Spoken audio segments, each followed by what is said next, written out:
Bihar model paper का मैंने question number 1 से लेके 100 तक ऑब्जेक्टिव बना दिया था। आज जो है लघु उत्तरीय प्रश्न है जिसमें 1 से लेके टोटल 30 सवाल है, जिनमें से हमको 15 सवालों के जवाब देना है। लेकिन मैं पूरा क्वेश्चन कोशिश करूंगा आपको बता दूं, ठीक है। देखिए, अभाज्य गुणनखंड द्वारा 126 और 156 का क्या निकालने को बोल रहा है? लासा निकालने को बोल रहा है। तो देखिए, सबसे पहले करेंगे क्या, 126 है ना, 126। तो इस 126 का हम फैक्टर करेंगे आप इजली, ठीक है।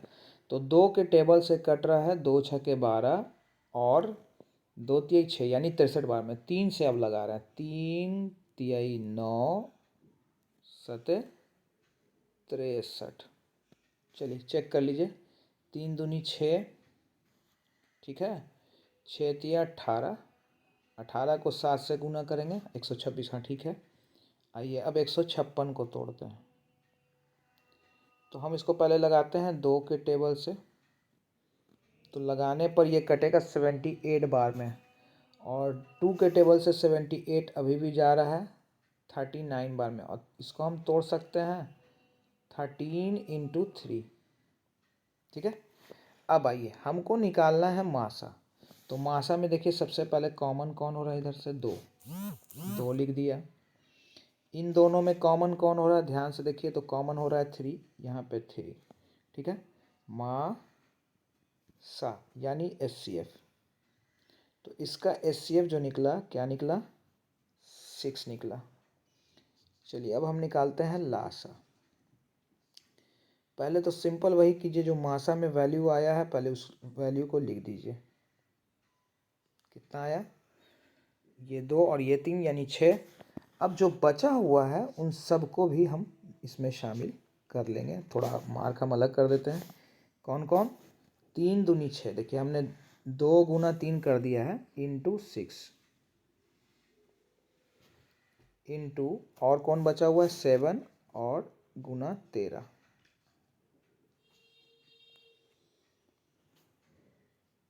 36 गुना 13 सते 91। अब करना क्या कि 36 को 91 से गुना कर देना, जो आएगा वो क्या निकलेगा बाबू, लासा निकलेगा। इस तरह से इसका मासा और लासा निकलेगा, ठीक है। तो आप लोग इसका स्क्रीनशॉट ले लीजिएगा। चलते हैं अब नेक्स्ट क्वेश्चन, क्वेश्चन नंबर 2 पर।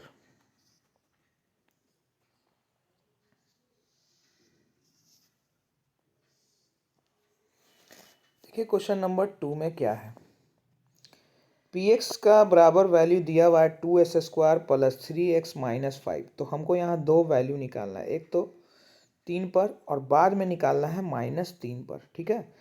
तो जनरली हम क्या करेंगे, Px बराबर दिया हुआ था, क्या दिया हुआ था, 2s², यानी इन दोनों के बीच कौन सा रिलेशन है, गुना का। 2 गुना x² प्लस 3 गुना x माइनस 5। हमसे वैल्यू किसका पूछ रहा है निकालने के लिए, ठीक है। अब आप समझ चुके हो गए, यानी x की जगह क्या पुटअप करेंगे, 3। तो 2 इंटू 3 का स्क्वायर प्लस 3 इंटू 3 माइनस 5। 2 गुना 3 का स्क्वायर होगा 9, 3 तिहाई 9 माइनस 5, ठीक है। 9 दूनी कितना हो गया, 18। 9 दूनी कितना हो गया, 18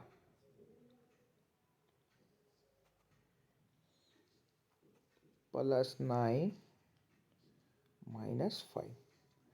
18 और 9 जोड़ेंगे 27, 27 में से 5 जाएगा, कितना बचेगा, 22, ठीक है। तो इसका वैल्यू क्या आएगा, 22, P3 का। अब हमको क्या निकालना है, P-3 का वैल्यू निकालना है, ठीक है। तो सिंपली सेम इसी पैटर्न पे अब हम वैल्यू निकालेंगे किसका, P x की जगह क्या है, -3। तो 2 गुना -3 का होल स्क्वायर प्लस 3 गुना -3 और ये क्या है -5 है। ठीक है, तो 2 गुना 3 का स्क्वायर क्या होगा 9, 3 तिहाई 9 -9 -5, ये हो गया 9 दूनी 18, -9 और -5 जोड़ेंगे तो क्या होगा -14 और 18 में से 14 जाएगा, क्या बचेगा 4। इस तरह से क्वेश्चन नंबर 1 और 2 आप लोग इसका नोट कर लेंगे। देखते हैं आगे का क्वेश्चन क्या है। अच्छा, नेक्स्ट पेज में है।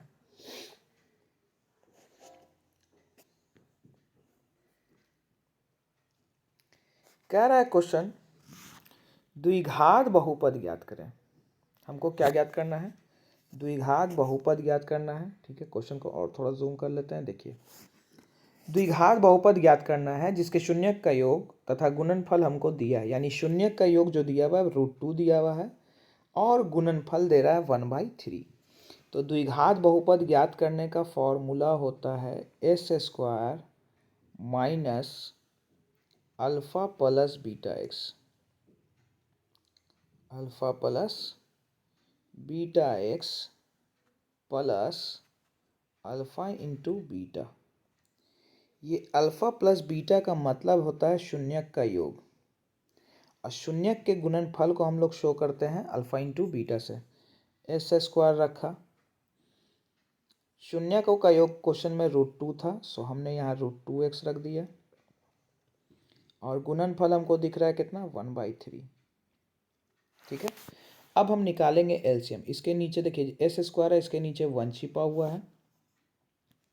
क्या छिपा हुआ है 1, इसके नीचे भी 1 छिपा हुआ है। आप एग्जाम में मत लिखिएगा, ठीक है। फिलहाल अब हम इसको यहाँ से भी इरेज कर देते हैं। तो 1 3 और 3 का एलसीएम क्या होगा 3 होगा। तो 3s² माइनस 3√2x प्लस 1, आप इतना भी छोड़ सकते हैं। फिलहाल हम आगे और जा रहे हैं। 3s² minus 3√2x plus 1। ठीक है, और बराबर में इधर क्या हिडन होता है 0 हिडन होता है। बराबर में क्या हिडन होता है बराबर में 0। तो आप 3 को 0 से मल्टीप्लाई करोगे तो क्या होगा बाबू 0 होगा। तो यहाँ पर हमको जो वैल्यू है शो करने की ज़रूरत नहीं है। 3 + 0 आंसर क्या आएगा 3s² माइनस 3√2x प्लस 1। ठीक है, इस तरह से इसका द्विघात बहुपद हमने फाइंड आउट कर लिया। चलिए देखते हैं क्वेश्चन नंबर 4।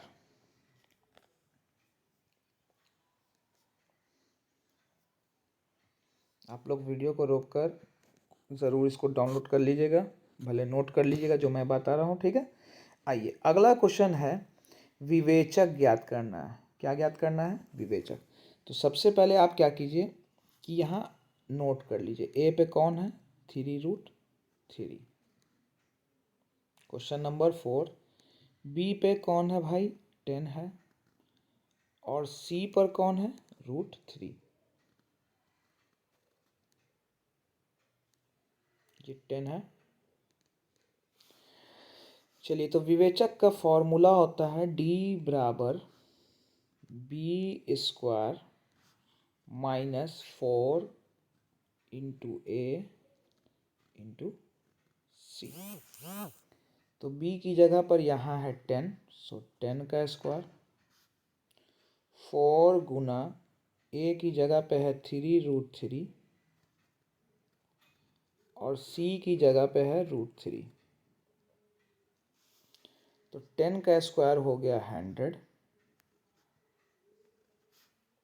4 तिहाई 12 और √3 को √3 से करेंगे 3। 100 में 36 जाएगा, बचेगा 64 और इसका विवेचक क्या आया 64। 4 आया। ठीक है, चलिए इस तरह से क्वेश्चन नंबर 4 कंप्लीट। आप इसका स्क्रीनशॉट ले लीजिएगा। चलिए आगे देखते हैं क्वेश्चन नंबर 5 पे। क्वेश्चन नंबर 5 में कह रहा है कि x का जो वैल्यू है वो -3 है और हमको दिखा रहा है कि इसका हल है कि नहीं। ठीक है, हमको दिखाना है कि x का जो वैल्यू है वो क्या है, -3। तो सिंपली क्या करना है कि s²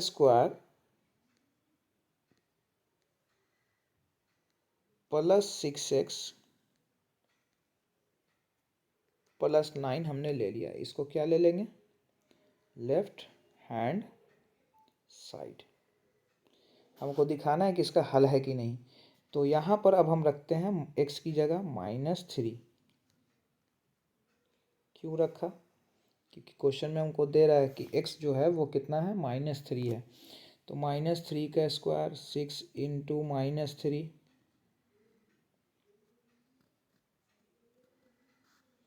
+ 9।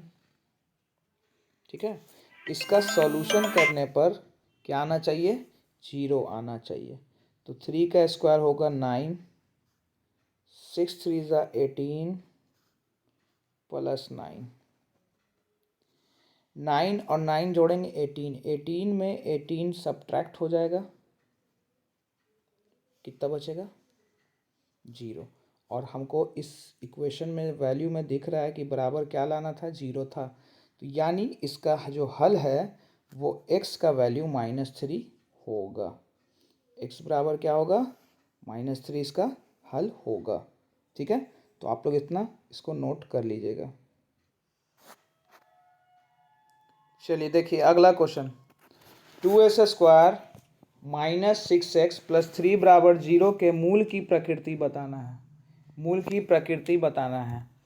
तो यहाँ पर देखिए सबसे पहले मूल की प्रकृति। तो मूल की प्रकृति आप लोग ने पढ़ा होगा, मूल की प्रकृति कितने प्रकार की होती है, 3 प्रकार की। तो चलिए पहला देखते हैं ये किस पैटर्न पे जा रहा है। इसको आप प्रकृति एकदम ज़रूर याद रखिएगा। तो a की जगह पर है बाबू 2, a की जगह पे कौन है, 2 है। b की जगह पर है -6, c की जगह पर है 3। ठीक है, b² -4ac निकालेंगे। तो b की जगह पर है -6 का स्क्वायर, 4, a का वैल्यू 2 और c का वैल्यू 3। 36 -24, 4 दूनी 8, 8 3 24। 36 में से 24 गया, कितना बचा, 12। और ये जो वैल्यू है 0 से बड़ा है, क्या है, 0 से बड़ा है। तो इसकी जो प्रकृति होगी मूल वास्तविक और असमान होगी। आप लोग लास्ट में लिख देना, मूल की प्रकृति वास्तविक एवं असमान है। मूल की प्रकृति वास्तविक एवं असमान है। और इस तरह से क्वेश्चन नंबर 6 कंप्लीट हुआ। ठीक है, मूल की प्रकृति याद रखिएगा। अगर 0 आ जाता तो मूल वास्तविक और समान होता, अगर नेगेटिव में आएगा तो मूल काल्पनिक होगा। ठीक है, और 0 से बड़ा आएगा तो याद रखिएगा मूल वास्तविक और असमान होगा। आइए देखते हैं क्वेश्चन नंबर 7। क्वेश्चन नंबर 7 में कह रहा है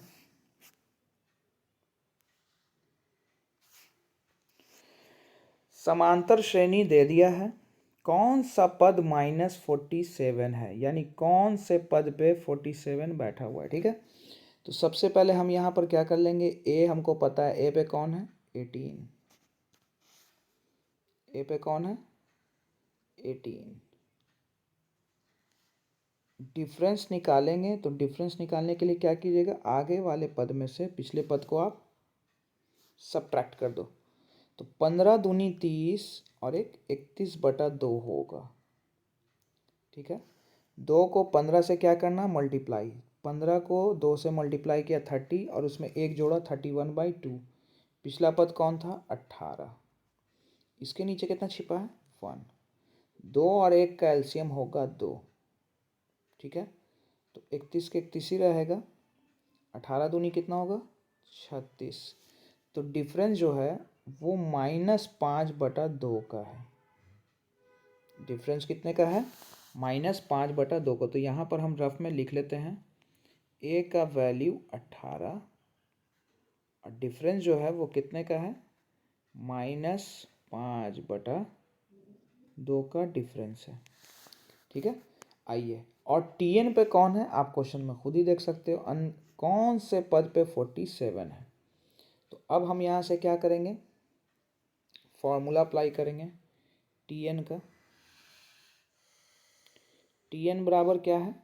A plus n-1 into D. तो टीएन पे है 47 -47, ए पर है 18, सो 18, एन मालूम नहीं है और डिफरेंस कितने का है? -5/2 का। +18 इधर आ जाएगा, क्या हो जाएगा? -18। 47 -18 बराबर n-1 गुना -5/2। तो माइनस माइनस क्या होगा? प्लस। 8 और 7 जोड़ा 15 के 5, बचा 1, 4 1 5 और 1 6, 65। n-1 बराबर -5/2। तो दोनों का नेगेटिव से नेगेटिव कैंसिल। और जब ये 5/2 बराबर के इस साइड आएगा, बराबर के हम इस साइड लाएंगे, तो 2 ऊपर और 15 नीचे, क्या बचा? n-1। थोड़ा सा ऊपर की लाइन को हम इरेज करते हैं, आप लोग इसका स्क्रीनशॉट ले लीजिएगा। अब देखिए बाबू करेंगे क्या। 15 के टेबल से, अच्छा सॉरी, यहाँ पर 15 नहीं होगा, 5 है ना। 5/2 था, इधर जब बराबर के इधर आएगा तो 2 ऊपर 5 नीचे। 5 के टेबल से ये कट रहा है कितनी बार में? 13 बार में, है ना। तो 13 2 हो जाएगा 26। और -1 को आप इधर ले आओगे तो क्या हो जाएगा बाबू? +1। n का वैल्यू जो है वो आएगा 27। n का वैल्यू क्या आएगा? 27। ठीक है, इस तरह से समझ लीजिए कि कौन से पद पे 47 बैठा हुआ है? 27वें पद पे। ठीक है, आइए नेक्स्ट क्वेश्चन देखते हैं।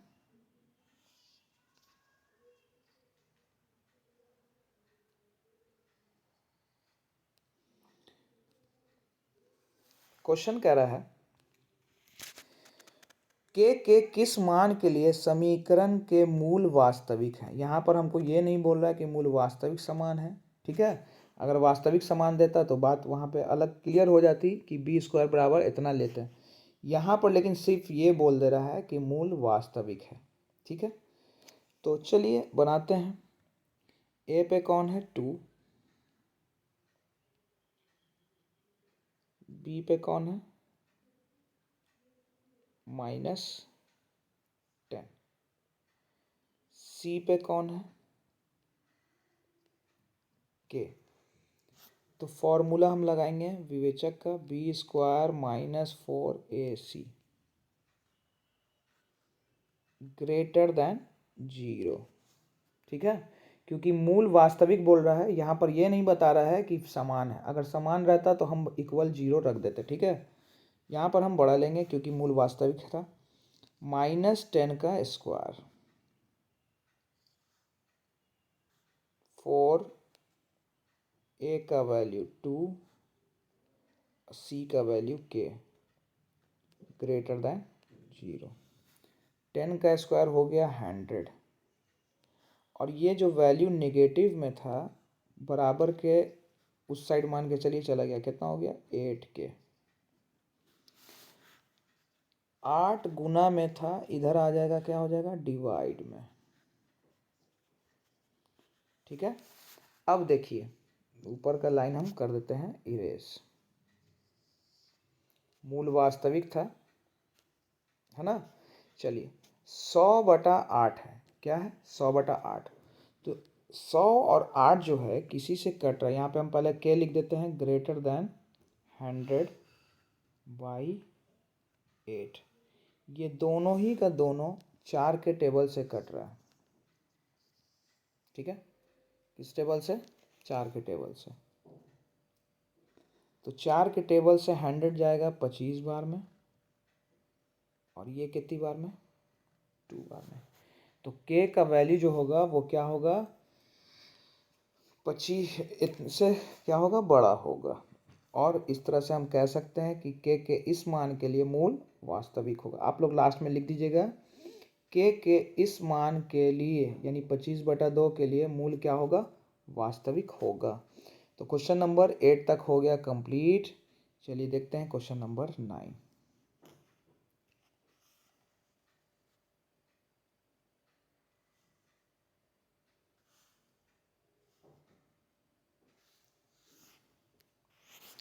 पच्चीस 28 प्लस 31 डॉट डॉट डॉट 100 का योगफल ज्ञात करें। तो देखिए यहाँ पर हमको क्या है, कितने पद तक का योगफल निकालना ये नहीं पता है। हाँ, तो सबसे पहले जो मालूम है जानकारी उसको नोट कर लीजिए। तो ए है 25, ठीक है, कॉमा लिख के हम लिख देते हैं,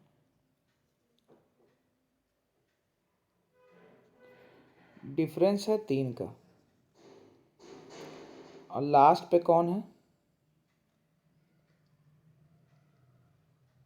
100 है। चलिए देखिए, तो एल का फॉर्मूला, एल बराबर क्या होता है, A plus n-1 into D.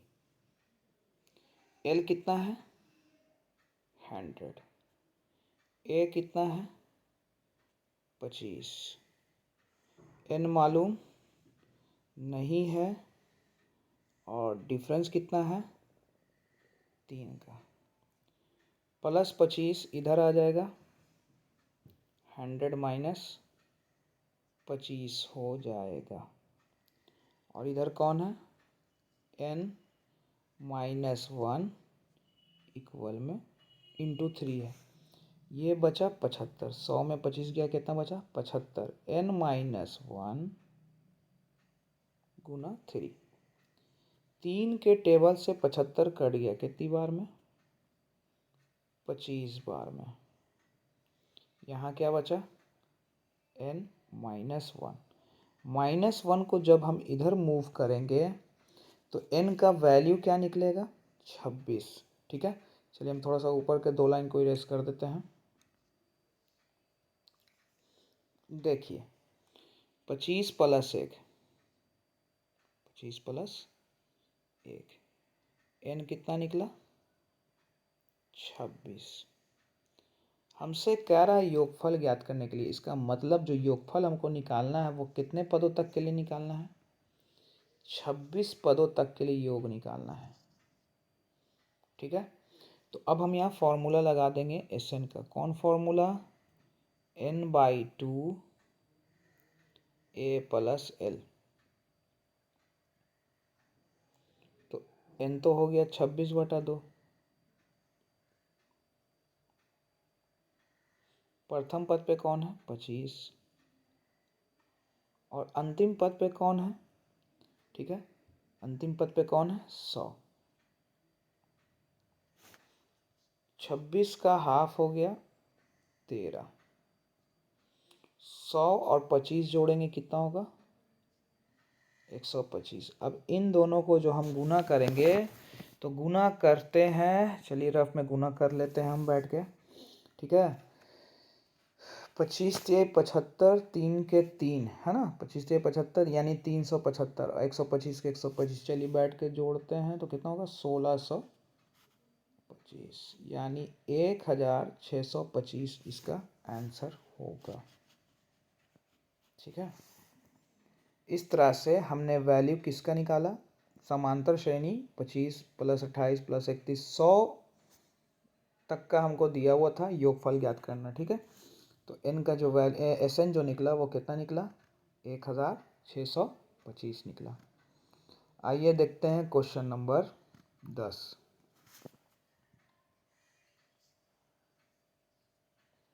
और देख लेते हैं कितनी लंबी वीडियो बनी है। 25 मिनट की वीडियो बन चुकी है।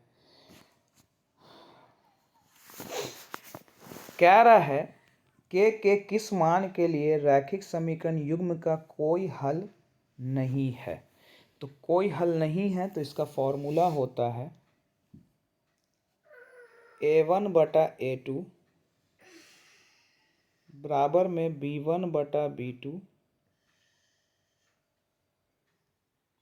Not equal c1/c2। चलिए, a1 की जगह पर है 3, a2 की जगह पे है 2k - 1, b1 की जगह है 1 और b2 की जगह है k - 1। अब हम कर देंगे कैचिया गुना, तो 3k - 3 इक्वल में 2k - 1। -1 को इधर फेंक देंगे और इसको फेंक देंगे इधर मूव, तो 3k - 2k, 3 नेगेटिव में था, इधर आया पॉजिटिव में, 3 - 1। तो k का जो वैल्यू है वो क्या निकला, 2। ठीक है, अतः हम कह सकते हैं k के इस मान के लिए समीकरण का कोई हल नहीं होगा। अतः k के इस मान के लिए समीकरण युग्म का कोई हल नहीं होगा। आइए देखते हैं क्वेश्चन नंबर 11।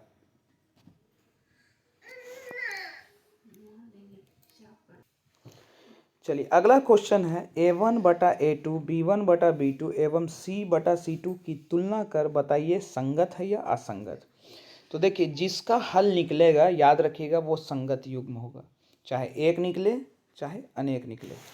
तो यहाँ पर हम सबसे पहले a1/a2 निकालेंगे। क्या निकालेंगे, a1/a2। अच्छा, क्वेश्चन स्थिर नहीं हुआ है। आइए, तो सबसे पहले हम निकालेंगे a1/a2। ठीक है, तो a1 पे कौन है, यहाँ पर ध्यान से देखिएगा, पहले इक्वेशन का a1 पे है 2।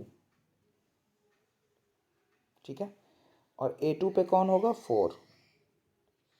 अब इन दोनों का हम रेशियो निकालेंगे, अनुपात निकालेंगे, तो कितना निकलेगा बाबू, 1/2। b1/b2 की अब तुलना करेंगे। ठीक है, यहाँ हम अलग मार्क से कर देते हैं, ब्लैक से। तो b1 पे कौन है, -3। b2 पे कौन है, -6। ठीक है, -3 से -6 को डिवाइड करेंगे तो क्या आएगा, 1/2 आएगा, यानी इसका भी रेशियो 1/2 आया। अब हम देखते हैं c1/c2 पे, c1/c2। ठीक है, अलग मार्क रखते हैं। c1 पे कौन है, 8 और c2 पे कौन है, 9। यानी इन दोनों का रेशियो अगर हम करेंगे भी तो क्या आएगा, 8/9। ठीक है, अब ध्यान से देखिए, यहाँ पर क्या हो रहा है कि a1/a2 b1/b2 के इक्वल आ रहा है। a1/a2 b1/b2 के क्या आ रहा है, इक्वल आ रहा है, लेकिन c1 और c2 इक्वल नहीं है। इसका मतलब समीकरण का कोई हल नहीं होगा, और जब समीकरण का कोई हल नहीं है तो जाहिर सी बात है ये कौन सा युग्म है, असंगत युग्म है। कौन सा युग्म, असंगत। ठीक है, तो इसका जवाब होगा असंगत। आज के लिए इतना ही, और नेक्स्ट पार्ट में क्वेश्चन नंबर 12 से मैं बनाना शुरू करूँगा, क्योंकि वीडियो कुछ ज़्यादा ही लंबी हो जा रही है, तो इतना भी लंबा नहीं मैं बताना चाहता हूँ। ठीक है, और वीडियो पसंद आई हो तो ज़रूर लाइक कर दीजिएगा और अपने दोस्तों में ज़रूर शेयर कर दीजिएगा। आज के लिए इतना ही, धन्यवाद।